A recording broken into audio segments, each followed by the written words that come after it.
Okay, let's get started today. Welcome everyone to today's University of Texas Energy Symposium, sponsored by the Energy Institute. I am Kerry King, research scientist and assistant director at the Energy Institute. Before I introduce today's speaker for March 25th, 2025, let me point out coming talks.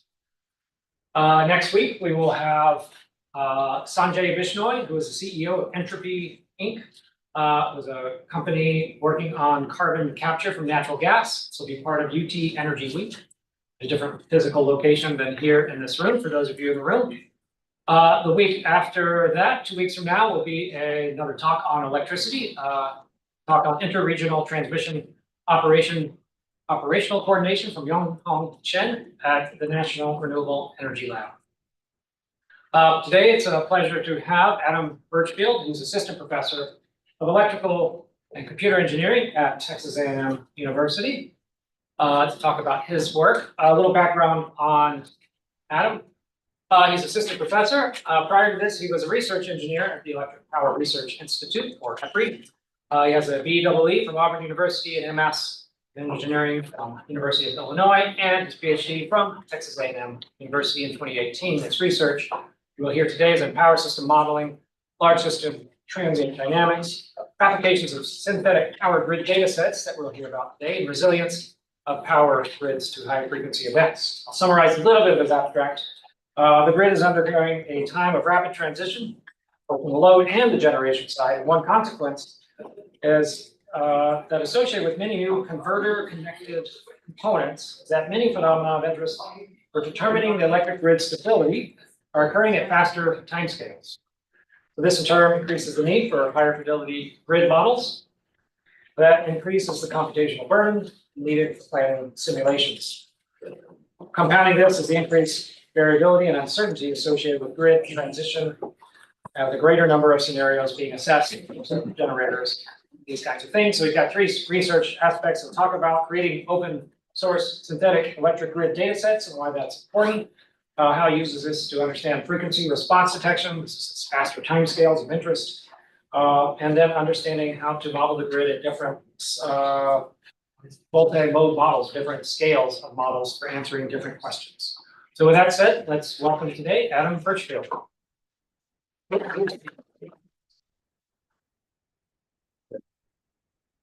Thank you, Kerry. It's very good to be here and to get to talk with you all today as part of the Energy Symposium here. I want to bring you greetings and a howdy from the Department of Electrical Computer Engineering at Texas A&M University, just down the road. And appreciate the opportunity to talk to you a little bit about my research today. Yeah. I just need to click on it. Yeah. Good. Okay. So, yeah, no. You got it right. Okay. Yeah, that's it. Thank you.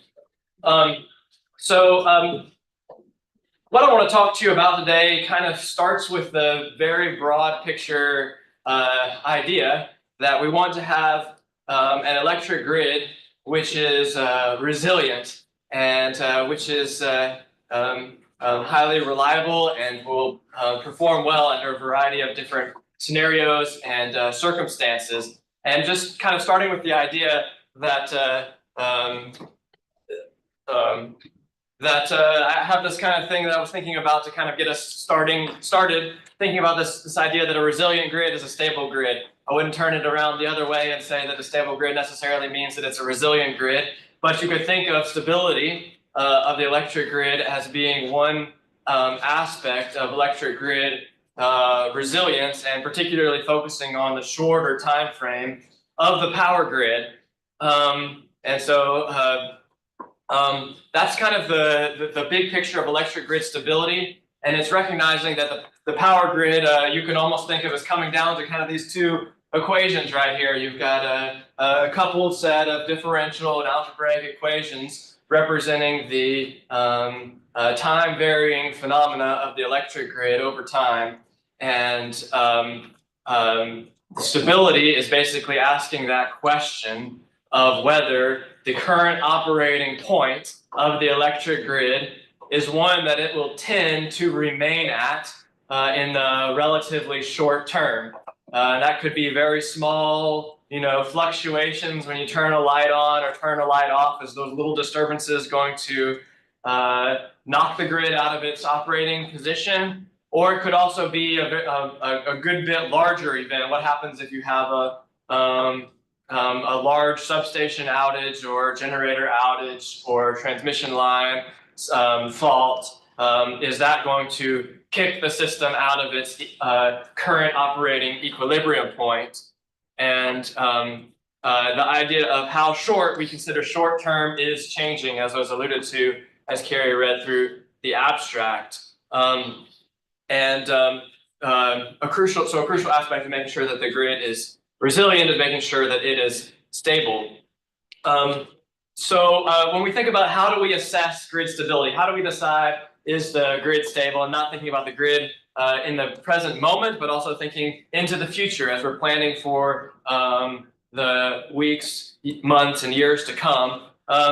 We can't really run a lot of experiments to test if the grid is stable on the actual grid because we need it all the time. So most of this work has to involve electric grid modeling, which I'm not going to go into too much detail here on that. Basically, we want to set up the best set of equations to represent the grid's behavior. So when it comes to stability modeling, we're going to be looking at a generator and how do the electrical characteristics change on a pretty fast time scale. As you think about rotating parts that have a rotating inertia, you think about the magnetic fluxes within the windings of the machine, and you think about the various control systems that are used to keep an electric machine running and to maintain its voltage and speed, and then not only the machines but also other devices like the wind and solar.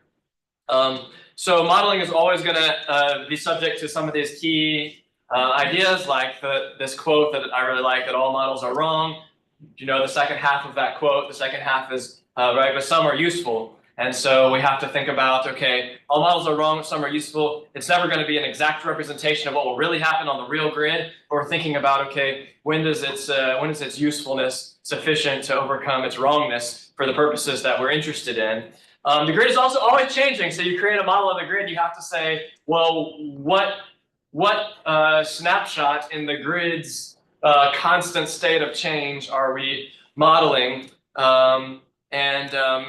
That's a big aspect of this. And then there are also varying levels of fidelity. So I alluded to that a second ago. You can have, and I'll get into maybe a few more details of that. But basically, once all of the dust settles on the modeling part of it, you can have some set of equations and a model that's basically a more advanced version of these two equations right here, right? One differential algebraic coupled system. And so then I have the next step, instead of going 1, 2, 3, I go 1, 2a, and 2b, because there's kind of two sort of different paths when it comes to saying, is the grid stable, that are complementary, but quite different in their basic approach. And this is a little bit of an oversimplification, but the first is an analytical stability assessment, where you look at the equations themselves and you try to do some analysis to say, can we show that this is a stable operating point?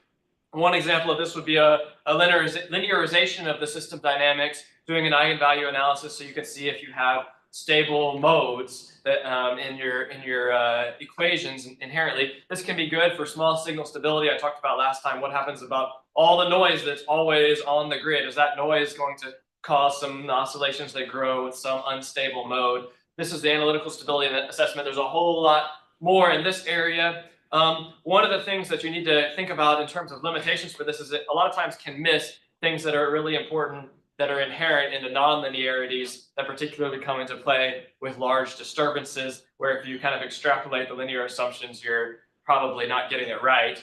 And then 2b is a separate one, which is more of the typical practice in industry for assessing grid stability, and this is numerical time domain simulation. So what this means is that we set up the equations, we have some nice numerical solution method, Runge-Kutta, something like that, and we pick an operating point and we pick a specific event that we want to disturb the system with, or maybe a whole set of events that we're going to run one by one, and then we simulate by that numerical method the system response, and then we have to take all of this data that we got through this simulation and analyze that data to say, well, was this a good response of the system or not good response to the system?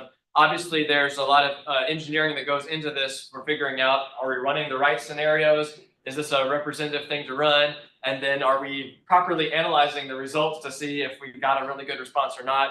And then, of course, the other big thing, that very last point, it's quite slow and can, if you do really well, you might be able to do all of Texas with sort of like a approximately real time, or maybe even a little bit faster than a real-time simulation. But if you have a bunch of contingencies you want to run, now you've made it more computationally challenging. So this is kind of the big picture here. And then how is this continuing to change? Well, if you're keeping track of how the electric grid, particularly in Texas, is changing, I have not been a professor for very long, but when I started, we got a model of the electric grid, which was a 2019 model, which is very up to date, and the amount of wind was much more than it had been when I was in graduate school on the Texas grid, and the amount of solar was much more, but it was still a pretty small amount of solar on the grid. You get one for 2024 now, and it's tremendously higher than it had been even over the last few years. So this is a tremendous growth. And then the batteries as well, which almost weren't even something you would even think about even just a couple of years ago. But now it's a huge part of the picture in the grid. And so these come with some interesting characteristics. So they have high variability, as you can imagine. You know, we have to do some forecasting to figure out how much solar and wind are going to be available. So as a result of that variability, there's a lot more of a variety in the base operating conditions. So previously, you can kind of predict what each day is going to look like and what each hour is going to look like, and most of the time, it all kind of looks approximately the same. But now you have all these different combinations. What if it's a great day for solar, not a great day for wind, great day for wind, not so much for solar, or you know, maybe one geographic area versus another. A lot more variety in the base operating conditions. And then you also have this other aspect, which is the fact that wind and solar and batteries are connected through what are known as inverters, which are power electronic devices that are different in the way that there's a conversion between the fundamental like energy source and the electric current that goes into the grid. And the differences between inverter connected generation and synchronous machine dominated power systems are enormous.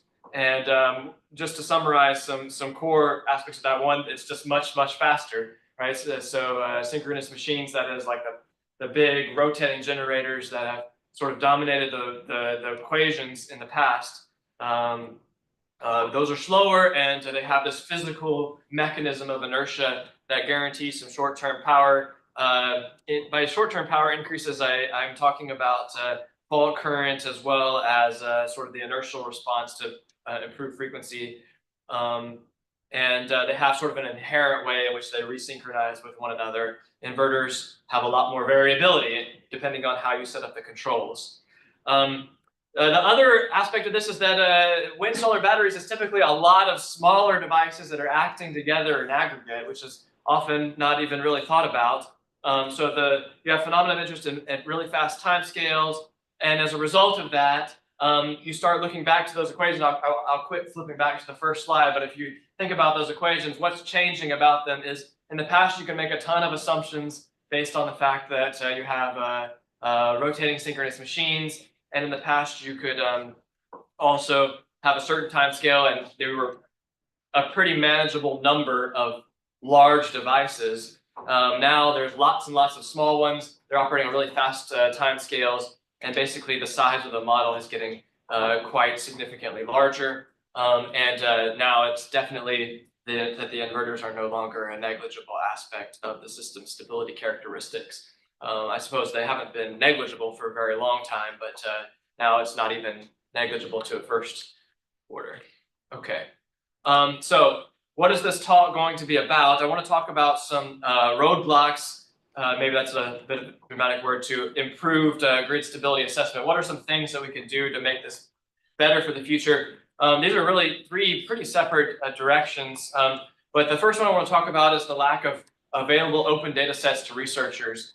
This is a particular important interest to me. I think that it really serves the research community really well to have good open access data sets that on which we can develop new research concepts and ideas. I've done a lot of work in this area, so I'm going to share some of our recent work in here with a concept we're talking about known as synthetic grids.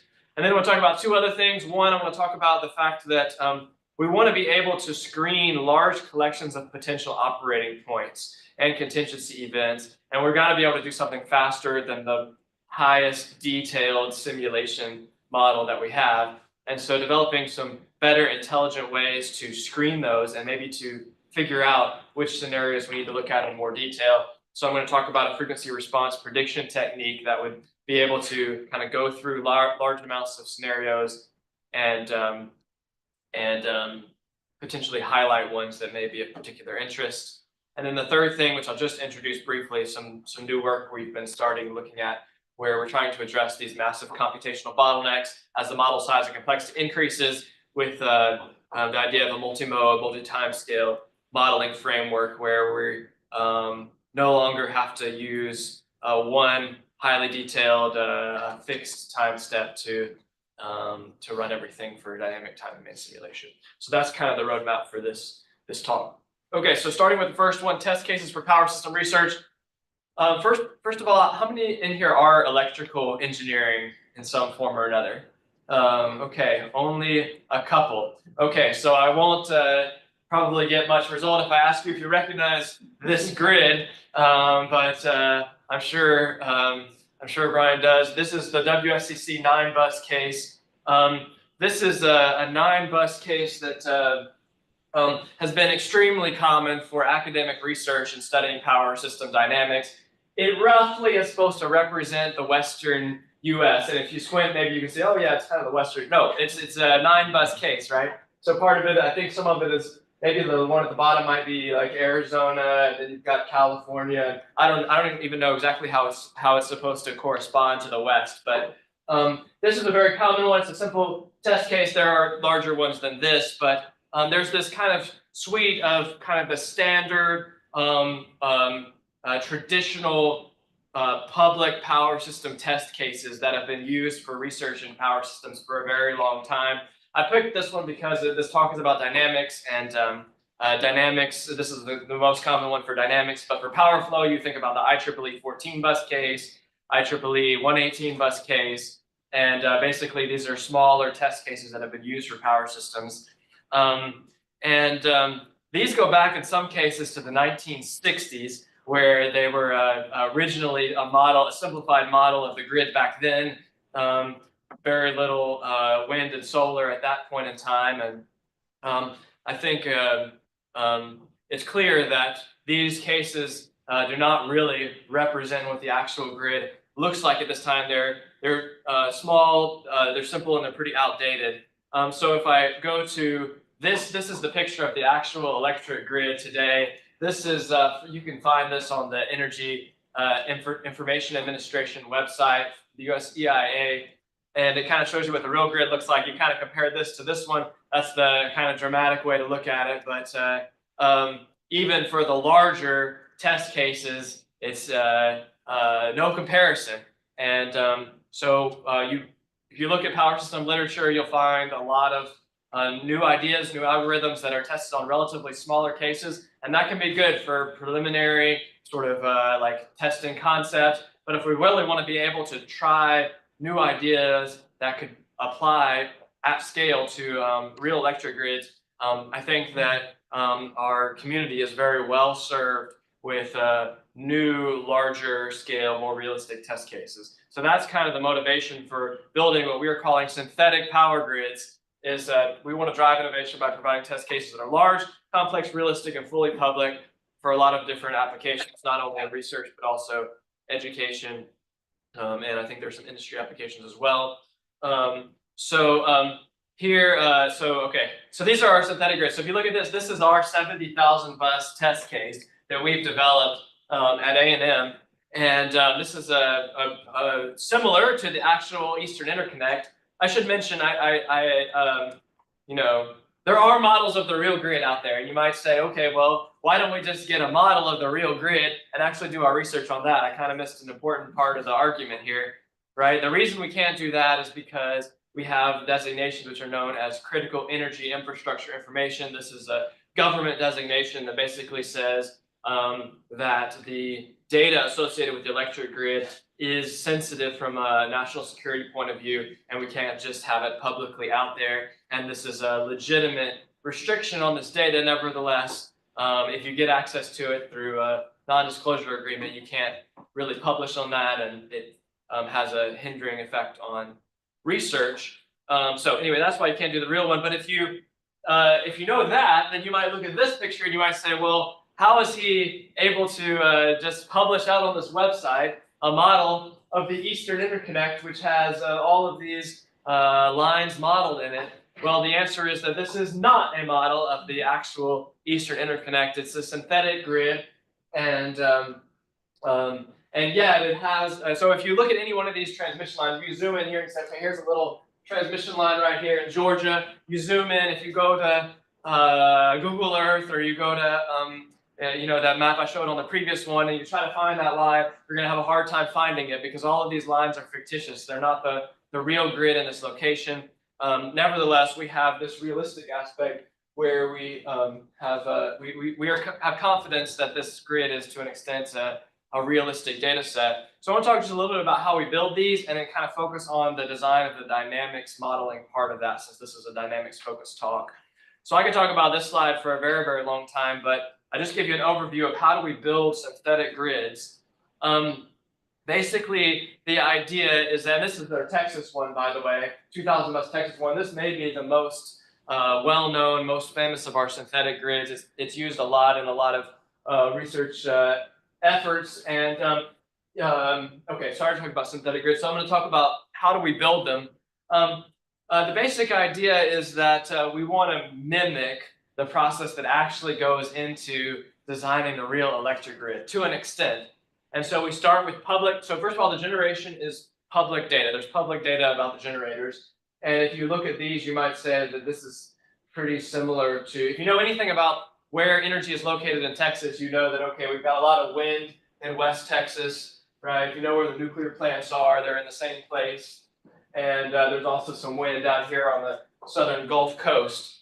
And so the generators are real generator locations because that's public information.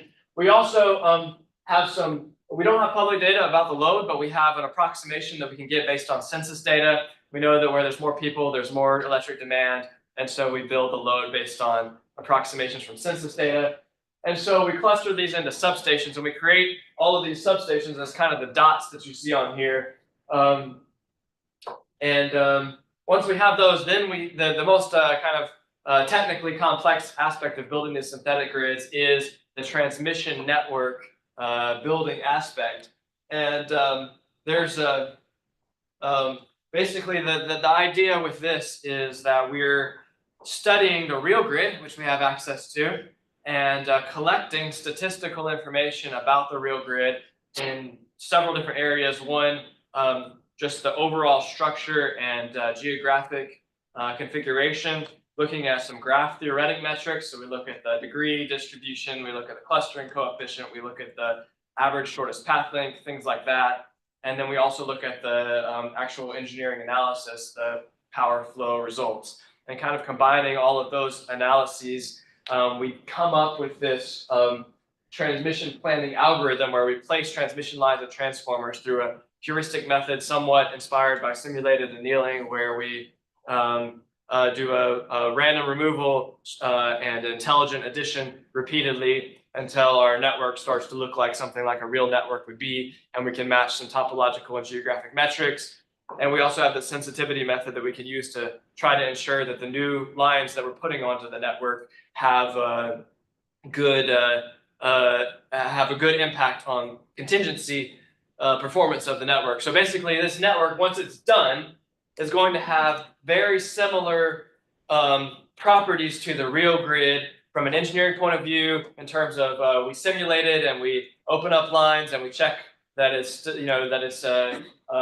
secure against single element outages. And it also has good properties from a network theory point of view, and sort of the graph properties. And it's a geographically embedded, so we put it in a real Texas geography. And then after that, this has all been with the DC power flow algorithm, which is a linearized power flow. We then add so reactive power planning to get an AC power flow solution, which is a complex problem in itself. And then from there, we can kind of go a bunch of different directions, putting in new models for other kinds of studies you might want to do. I know there's a lot of people that do optimization here, so this would be, you could do some optimization models, but I'm going to talk a little bit more about this transient stability aspect today, and some of our more recent work in taking these grids, which have good sort of steady state solutions, and trying to create good dynamic models for them. This is a complicated aspect, but basically the idea is we want to augment the power flow case with dynamic models. So this means that for every individual generator, and could be for the load too, I haven't done a lot with the load yet, we've got to come up with the parameters and the model class and then the parameters of that model, which would then represent its dynamic behavior, such that we are matching characteristics of the parameters of these models on the real grid. Like, you don't want to give it a parameter that you wouldn't see on the real grid, but at the same time, it's not just a matter of you pull the parameters from a distribution and then you have a nice result. No, because these interact in a complex sort of dynamic performance sort of way, and they need to be tuned to work with one another. And so that's the tricky part here. When we're finished, we've got, we can make some kind of cool videos. What this is going to show, first of all, other than, I think there's just one electrical engineering student here, anybody else that's a student know what the frequency of the electric grid is supposed to be? 60 hertz, right? That's what it should be. Of course, that's in the US. Other places that it's 50, but one place is supposed to be 60 hertz. The grid is never exactly 60 hertz. It's kind of, but it's pretty close most of the time, very close. Within just a few percentage points, it should be there. When you have a generator outage, that is, you lose a generator suddenly, you've got a load and generation mismatch. Anybody know what is that going to do to the frequency? Bring it down. Down. Why is that? I think that's with the inertia that you were speaking to earlier. Yes. Yes. You need power in the short term, and so you get that power from the rotating energy in the machines. Therefore, your machines start to collectively slow down. At least that's the conventional wisdom when it comes to the synchronous machine-dominated systems. Yes. So once we've got all these in place, we can do that example, and we're gonna lose some generation here on the Gulf Coast, and you're gonna watch the contour of the simulation as the frequency disturbance propagates throughout Texas in our synthetic case, if this video plays. And it's going to happen at t = 1 second, and you can see the sort of oscillations as you have these frequency waves kind of bounce off the different sides.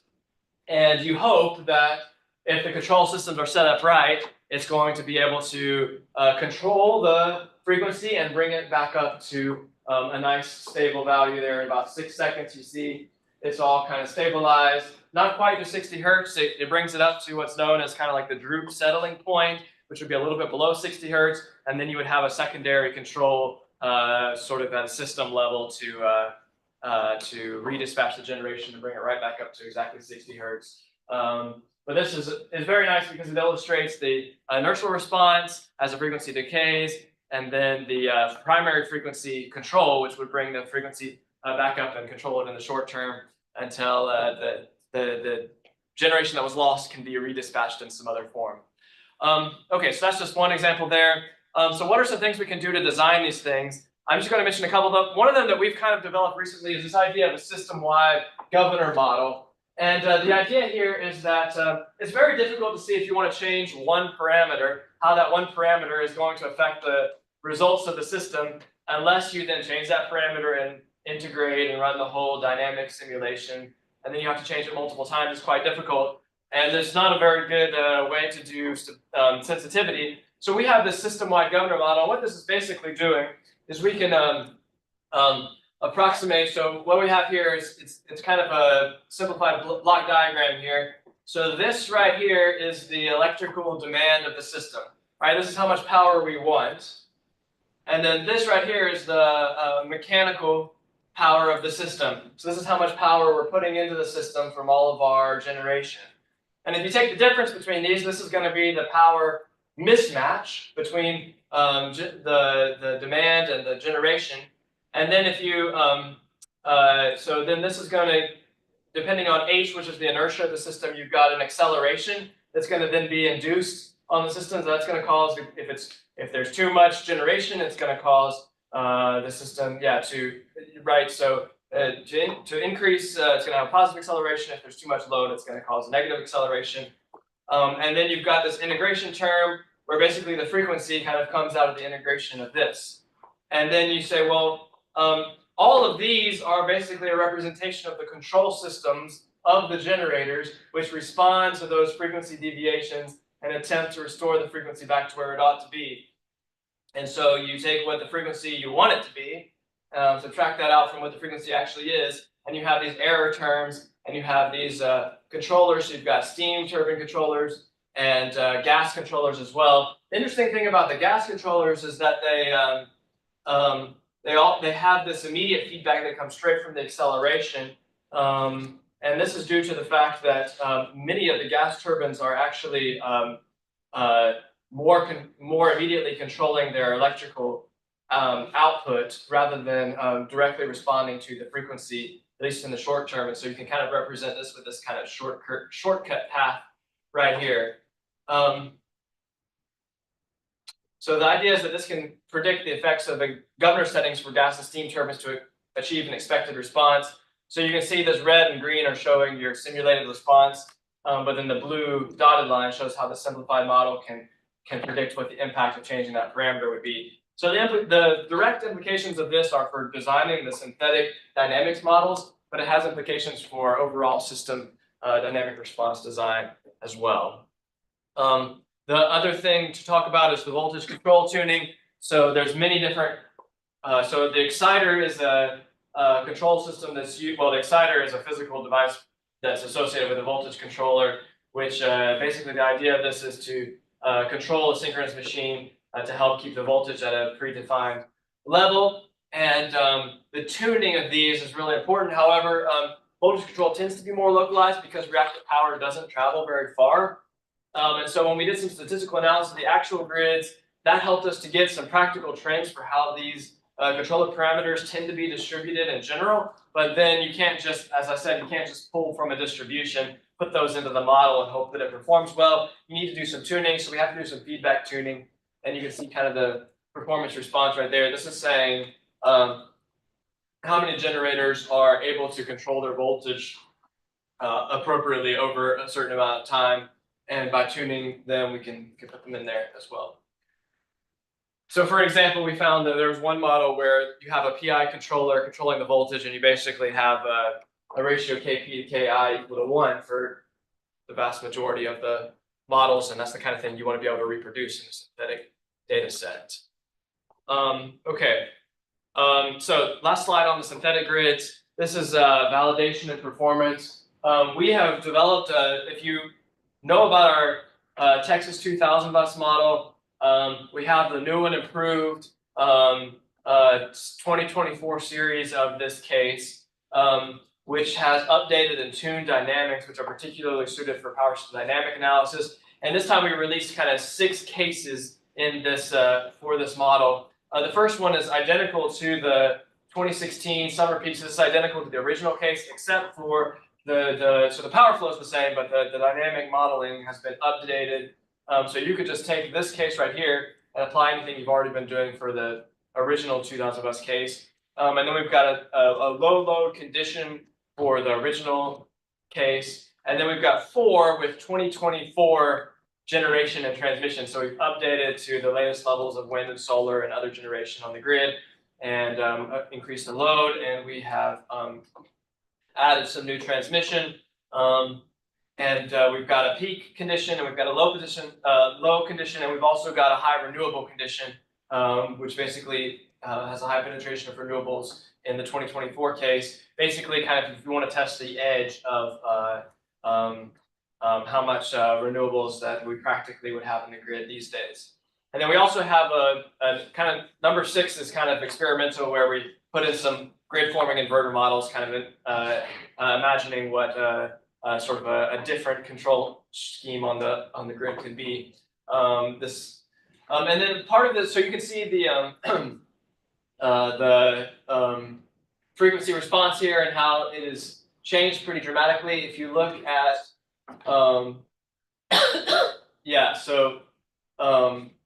so you can look at the changes among these different cases, and then you can also see what this is showing right here is the oscillation of a particular mode. So you can see how well, so part of, if you remember in the video that I showed, right, you've got the frequency kind of oscillating back and forth across the entire state. This is another way of looking at this, which is you can do the data analysis of your results and figure out what frequencies it's oscillating at and what the damping level is. And this is kind of a north-south mode, and we tune the controllers to try to control that damping as would be done in practice. Okay,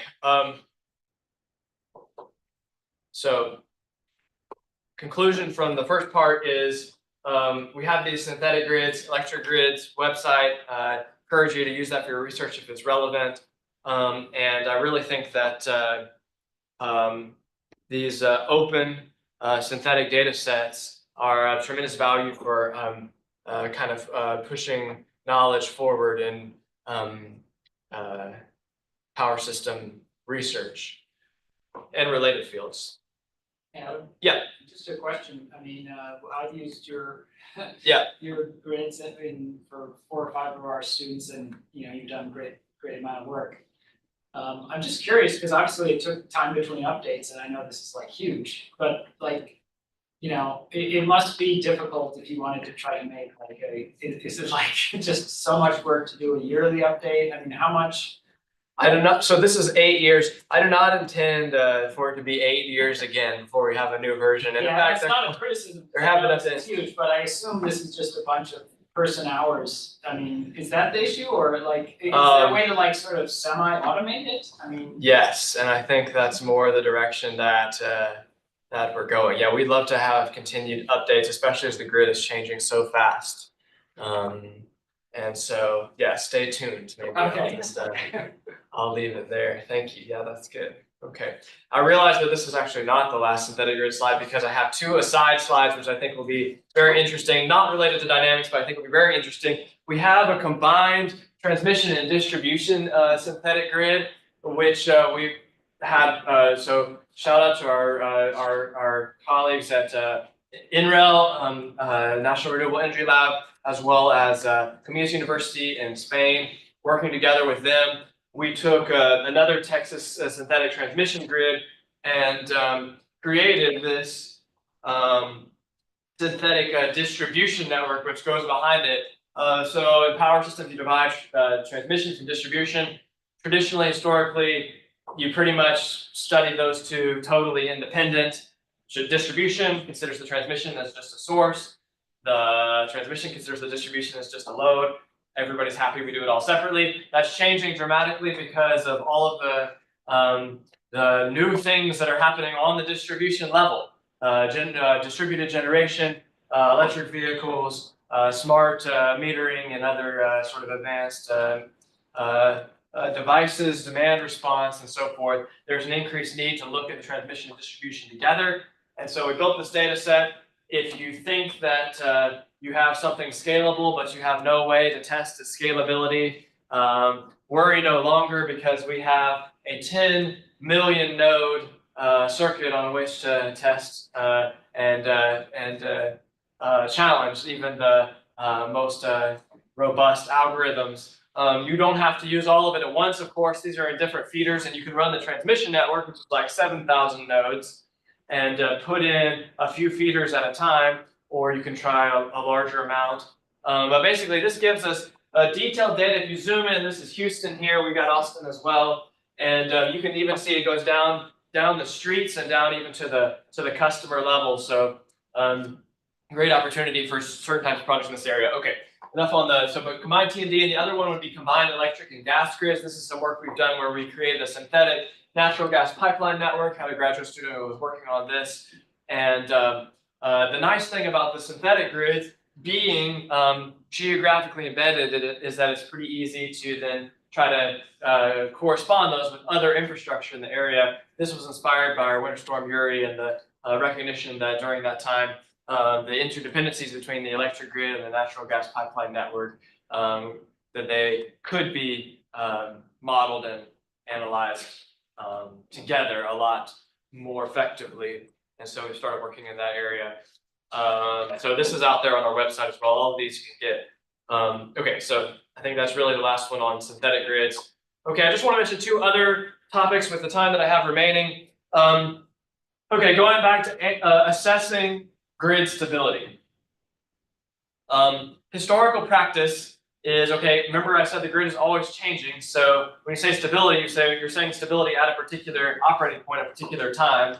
Historically, the sort of logic has been, the reasoning has been that we're going to pick a few representative snapshot scenarios and we're going to run detailed stability analysis on those, primarily through contingency and then contingency simulation.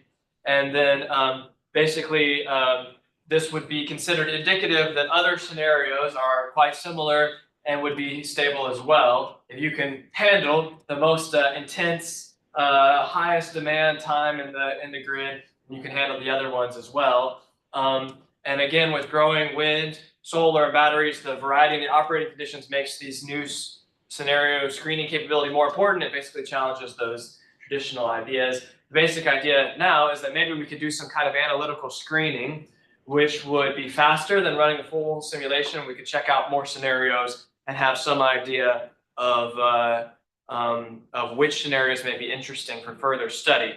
So the one I want to talk about today is analytical screening that would include frequency response prediction, where the goal would be to find the average system frequency response, very similar to those other charts I was showing where the frequency goes down and back up. Basically, the idea is how low does the frequency go before it starts going back up again. That's what's known as the frequency nadir.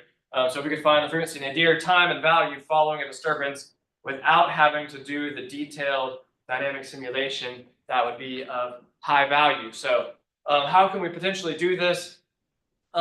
Here, another block diagram is pretty similar to that last one that I showed, just so you understand, right? Here's the, this should be a plus and minus, right? You've got, oh, I see, never mind. No, it's correct. Power imbalance goes here, you integrate it with respect to the inertia, you get the frequency deviation, and then that frequency deviation goes through the control systems of the governors to fix the frequency. This is basically how the system frequency works. Now, in reality, the system frequency, there's no one system frequency, right? Each generator has its own speed. But if you sort of aggregate it and you say the average system frequency, this is a reasonable model.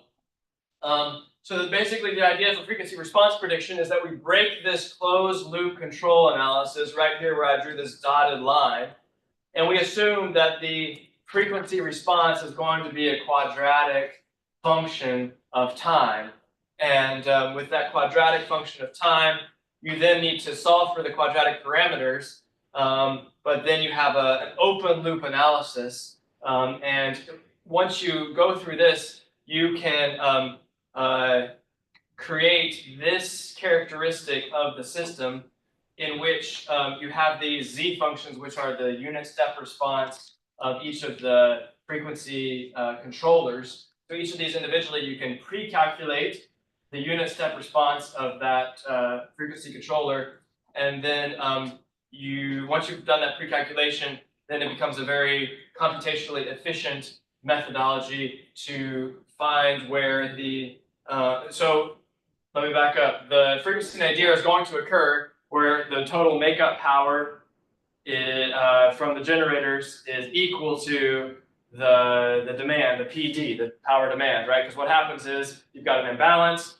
you've got more demand than generation, so the frequency goes down, and the frequency is going down while the makeup power is going up until the makeup power reaches the demand power, at which point the frequency stabilizes and starts to go back up. So basically all you need to do is you need to find the primary frequency response of the system power at some time is going to be equal to the power demand, and you just solve this equation with these approximations for the one unknown variable, which is T nadir. Since you've got a quadratic equation, you therefore know what the minimum frequency is going to be. That's basically the idea. Works pretty quick. Works pretty well. We have so this existed. This has been recently done. What we were recognizing is that there, going back to the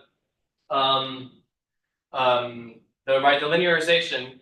The problem with the linearization is that you can miss important nonlinearities in the system. One of which is discontinuity constraints in grid modeling. So in the governors in particular. So limitations of the method on the prior slide is that the turbine governor controllers have inherent discontinuous properties in their response. Two main types: you got physical constraints as well as logical constraints. Basically, the idea is you might have this unit step response for small disturbances, but then if the generator reaches a limit, then you've got a discontinuous response from that point onward. So here would be an example where we reached a constraint violation, and the response of the system is actually response of this particular generator is this green dashed line, and therefore the frequency response is limited past a certain point. So basically, the work that we've been working on is to update the previous method, this one, to consider the fact that there are discontinuity constraints in the governor response. So you put the discontinuity constraints in, and you can check for them, and you still need the pre-computed step response. You just need it for all possible paths, and which there's only going to be 2 or 3 for most of the generators. And then once you do that, you forecast where the limits will be hit, recalculate at that point. Usually there's only a few limits, but you need to make sure that you catch them. And if you catch them, you can get the frequency response correctly. So here's the results. So we've got using that 2000 bus Texas case that I talked about.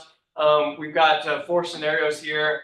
One with no discontinuity constraint test. And so, excuse me, in each case, the green is going to be the same for all of these because the green is the traditional average system frequency model, which doesn't take into account the discontinuity constraints. And then the black trace here is the full dynamic simulation. So that's when we have the detailed model of the system. And then the red is our proposed average system frequency model that takes into account the discontinuity constraints.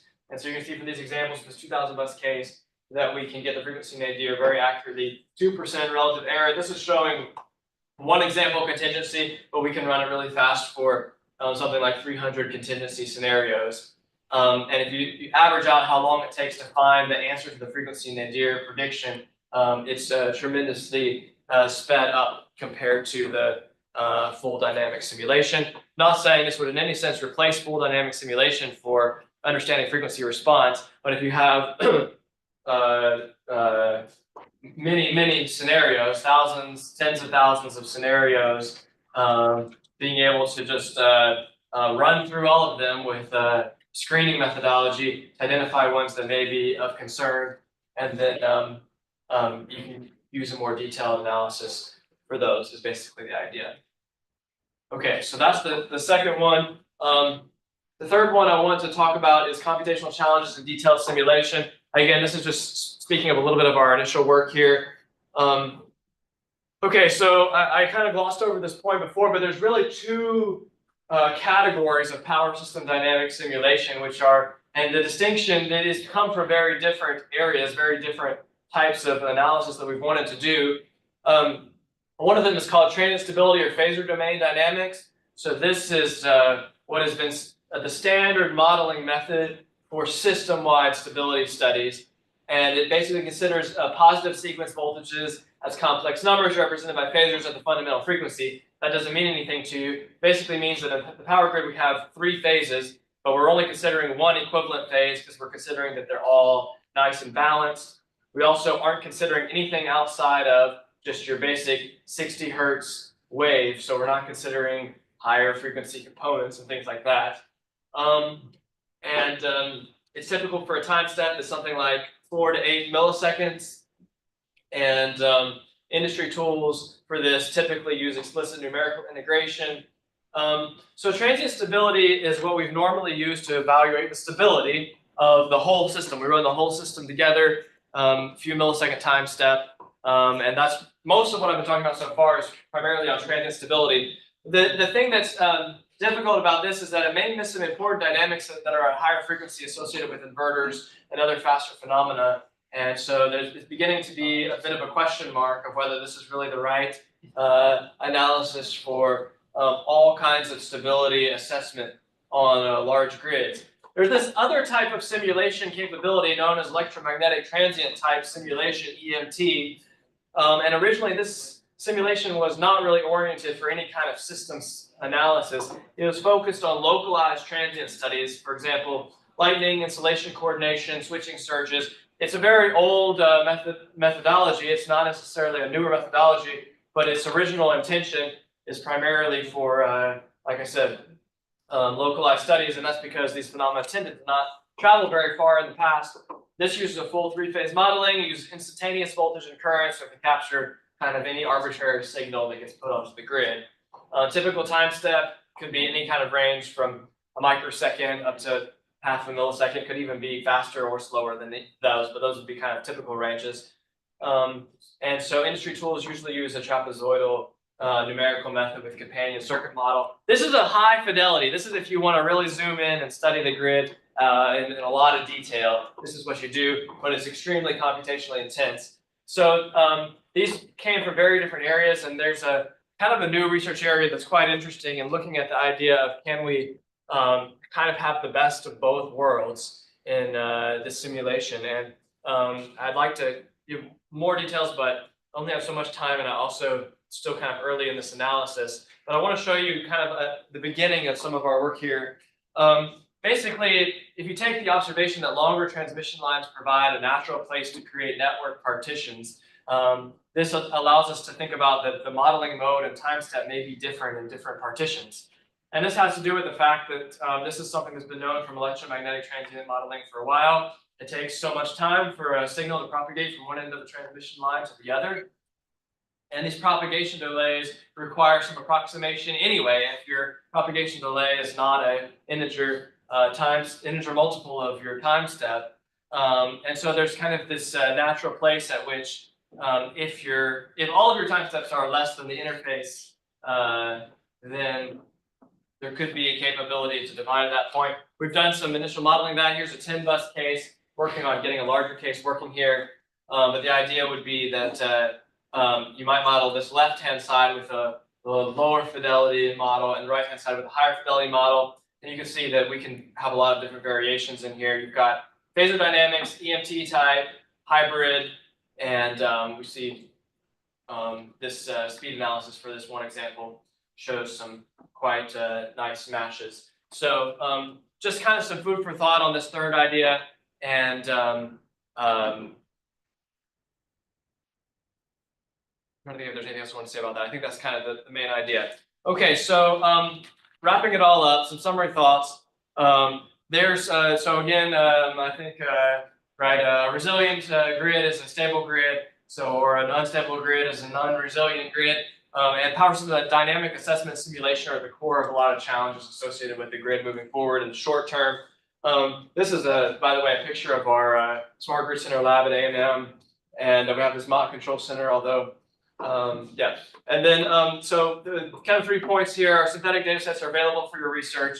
Really encourage you to use them, give us feedback on them. We're always looking for good feedback. Stability analysis can also benefit from some intelligent screening methods like limit-aware frequency, nadir prediction I was talking about. And then the last part, that there's detailed simulations that utilize multi-mode, multi-timescale models can help improve efficiency. So that's kind of the summary of my talk. Really appreciate your attention and time today. Happy to take a few questions if we've got any time left. I know I'm coming up on the bottom of the hour, but thank you very much for your time. A couple questions here. Anybody has on the room? Chris? Right, okay. So, online, so, this is a little bit about motivation behind the work and funding. You mentioned earlier, what interest does the Department of Energy have in building these synthetic grids for the sake of energy security? And the other question, if people with security clearances have thought about this and have access to the grid, how could this process be enhanced, or what's going on in private versus what's going on in public with these grids? But maybe give some insight to why Department of Energy funded this kind of work. So this work originally came out of the ARPA-E grid data program, and ARPA-E's motivation in this was, to my knowledge, very similar to the one that I described, that the research community benefits and innovation benefits from power system data that is publicly available, and yet there is very legitimate considerations to not make the actual grid models public. So the challenge in that project was to create some public, high quality, realistic data sets for that purpose. In terms of so utilities have their real grid models. So you know, from a utility point of view, why would you be interested in synthetic grids if you already have the real grid model? The answer is I would never say that you would use a synthetic grid model and then draw conclusions about the real grid from that. But I think it has benefits for utilities and other industry as well as government and other people that you mentioned, because it enables innovation and demonstration of capabilities. So for example, if you're a utility and you have somebody that you may be potentially working with, you have the ability for someone that you're potentially working with to test and validate new ideas, new algorithms on a public data set before trying it on the real one. And so I think it can streamline some R&D pipelines as kind of one motivation. So that's part of my answer.